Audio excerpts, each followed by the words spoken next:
Please stand for the flag salute.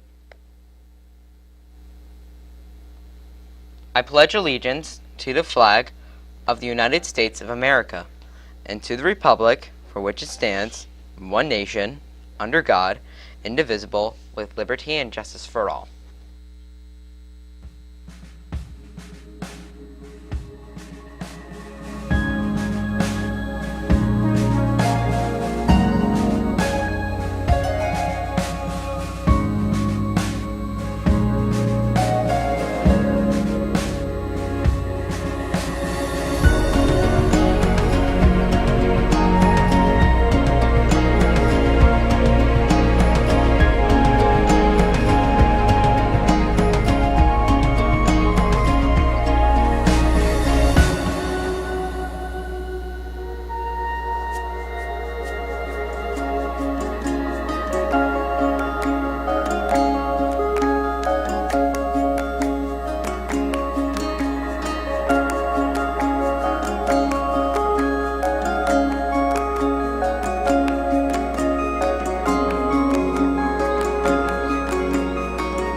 Good morning and welcome to RPtv.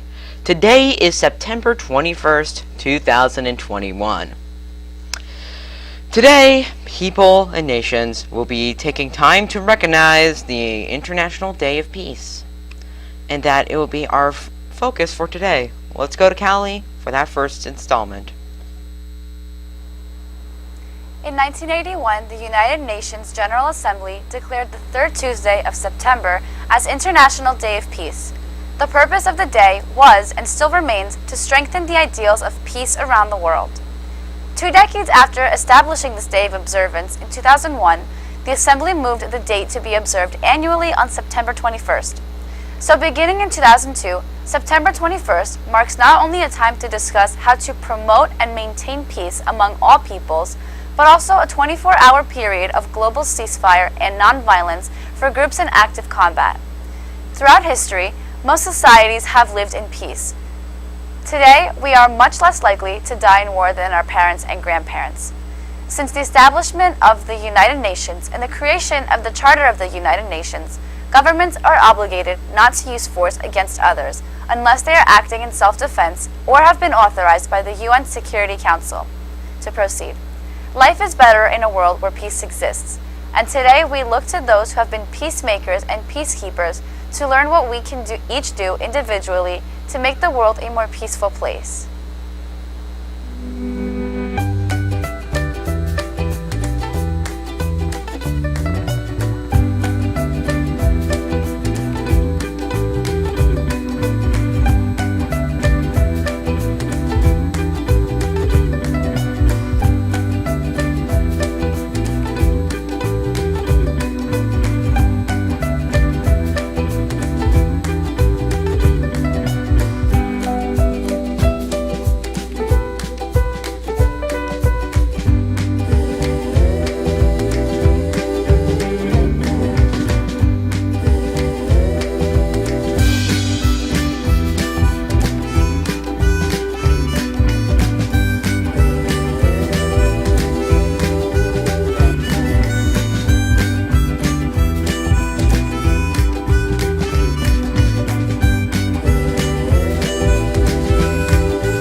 We continue our broadcast with Alana, who has some other important details about this Day of Peace.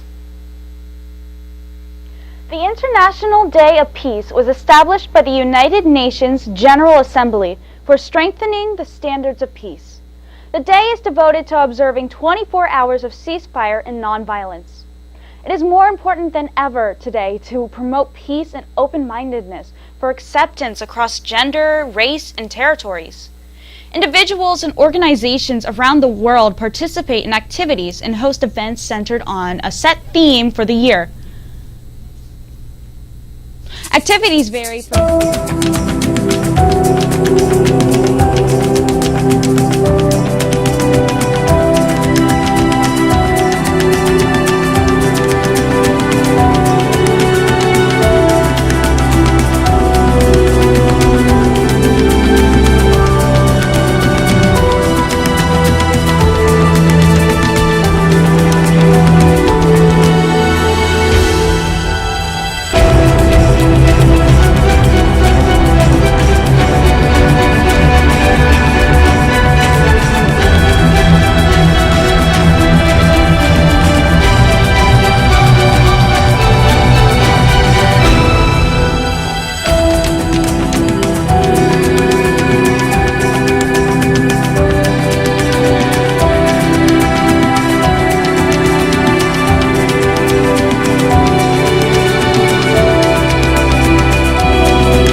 As you go through your day, take some time to think about how you can help and support those who may need it.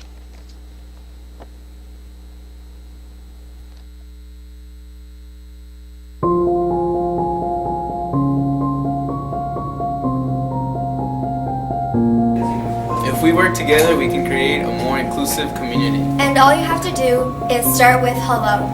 When you start with hello, you can make someone feel welcome. Hello, my name is Josh. What's your name? Hello, my name is Hannah. Why don't you come and sit with us?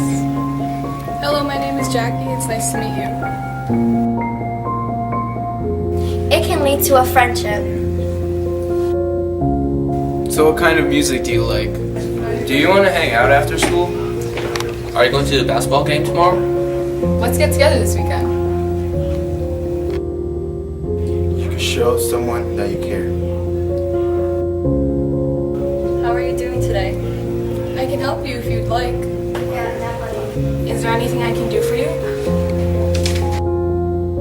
When you start with hello, you can make a positive connection. And be a positive influence for others.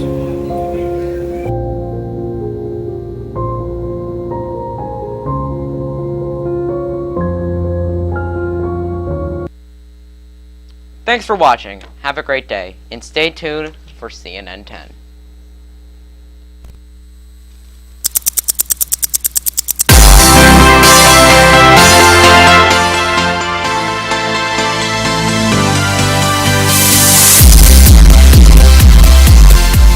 Science and nature headline today's show, and we've even got some cheese to top things off later.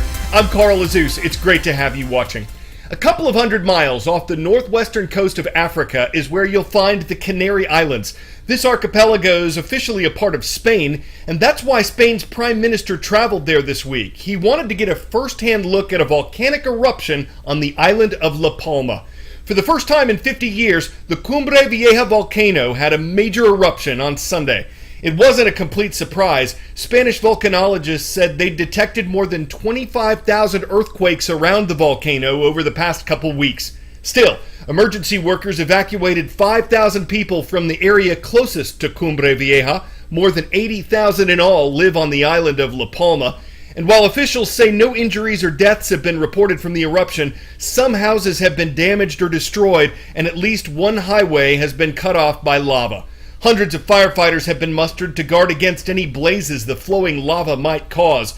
Residents have been told to keep their distance from the volcano. Ships have been told to steer clear of the waters around Cumbre Vieja because lava flowing into the sea could be a threat to them.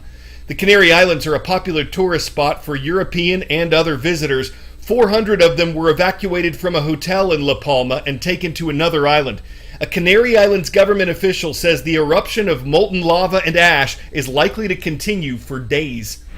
With about 1,500 volcanoes on Earth, it's no wonder we worry about these mountains of molten rock. But why do they erupt? More than 80% of the Earth's surface above and below sea level is volcanic, and deep below, the Earth's tectonic plates are always moving. Most volcanic activity occurs where these plates collide. Deep within the Earth, it is so hot that rocks slowly melt and become magma. Because this flowing substance is lighter than the rocks around it, it rises. When some of these tectonic plates shift, the magma rises even higher. Some of the magma pushes through the cracks in the Earth's crust, at vents and at fissures, and reaches the surface where it is then called lava. What kind of eruption the volcano will have depends on the properties of the magma. Thin and runny magma means gas trying to escape can do so easily.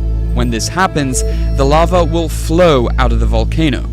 We've seen this with Hawaii's volcanoes. Because the lava flows slowly, people can get away quickly, and it rarely results in victims.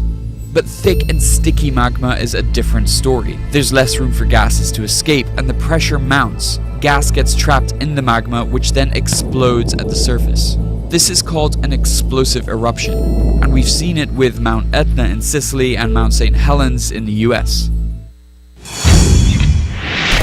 10-second trivia. Which of these fish can only survive in salt water? Sockeye salmon, bull shark, Atlantic stingray, or seahorse? All of these fish have been found in oceans and freshwater rivers except for the seahorse, which only lives in salt water.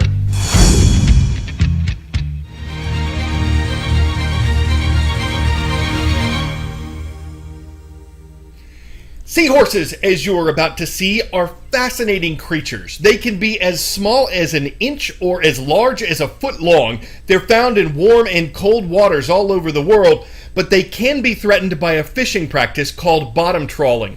This is when a boat tows a weighted net along the ocean floor. It's very effective in catching large amounts of popular seafood, from crab and shrimp to flounder and whiting, and improvements in the methods and nets used have reduced the environmental problems that bottom trawling can cause. But according to Amanda Vincent, a university professor and Rolex Awards laureate, bottom trawling is still a danger to seahorses, and she's working to protect them.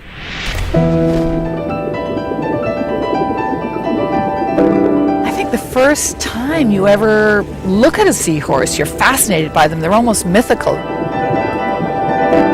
Fabled fish of the ancient gods and now an aquarium favorite. Meet the tiger tail, the hedgehog, and the pygmy. Some of the 46 known species of seahorse that scientists have struggled to identify due to their expertise in camouflage, which helps them avoid predators.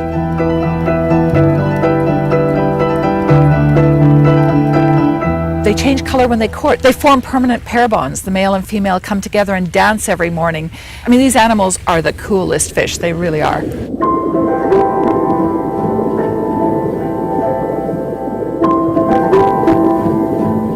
One predator that seahorses haven't been able to avoid is humans.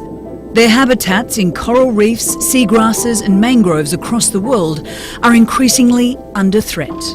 The biggest single threat to seahorses is bottom trawling every day. Hundreds of thousands of trawlers scrape the ocean bottom and they remove everything in their path, leaving devastation behind. And it's annihilation fishing, pure and simple, and it has to stop. Amanda Vincent is a marine conservationist and one of the world's leading experts on seahorses. She has spent over 30 years studying these tiny creatures with big personalities. We usually tell people not to touch a seahorse if you see it, but I've had to touch them in my professional work, and it's riveting. You tickle their little tails and they let go of whatever they're holding and they grasp your hand instead. I mean, when did you last have a fish hold your hand? It's just to feel an instant surge of connection with this animal. Vincent co-founded Project Seahorse in 1996, a conservation and research organisation which campaigns for stronger regulations on fishing practices and wildlife trade. They have succeeded in changing national and international legislation to help protect seahorses and established 35 marine protected areas in the Philippines, home to 10 species of seahorse. During her research, Vincent uncovered a huge global trade in seahorses, a popular ingredient in Chinese medicine worldwide, including in her native Canada. We tallied it up to be 20, 30 million animals a year among about 80 countries. It was huge. In terms of number of individual animals traded, it's one of the biggest wildlife trades by far. So it was really important to take action. We then generated the first ever export controls on marine fishes. That led to a lot of countries actually closing down their seahorse trade legally. After a lifelong crusade against harmful fishing methods, Vincent is always on the lookout for sustainable alternatives. And she finds it here, in the village of Steveston in Vancouver. Hey, you got spot prawns. We have live spot prawns. They're caught by traps, no habitat destruction, no bycatch of other animals. They're the only shrimp I ever eat. So when were these guys fished? Questioning where your seafood comes from is one way to help protect marine life, Vincent says. If you can avoid eating anything connected with bottom trawling, you will have done a great service to the ocean.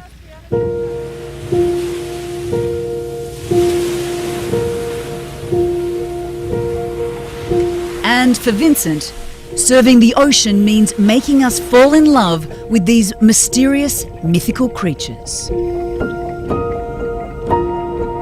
I find that when you talk seahorses, everybody cares. Essentially, we're using seahorses to help save the seas. If we get it right for these funky little fishes, we will have done a lot for the ocean. This is a planet worth protecting. Tell us how you're answering the call with the hashtag #CallToEarth. In fact, as part of a new partnership with the Rolex luxury watch company, CNN is highlighting a planet worth protecting with the first ever Call to Earth Day. It takes place on November 10th. If you or your school would like to learn more, please visit cnn.com/calltoearth.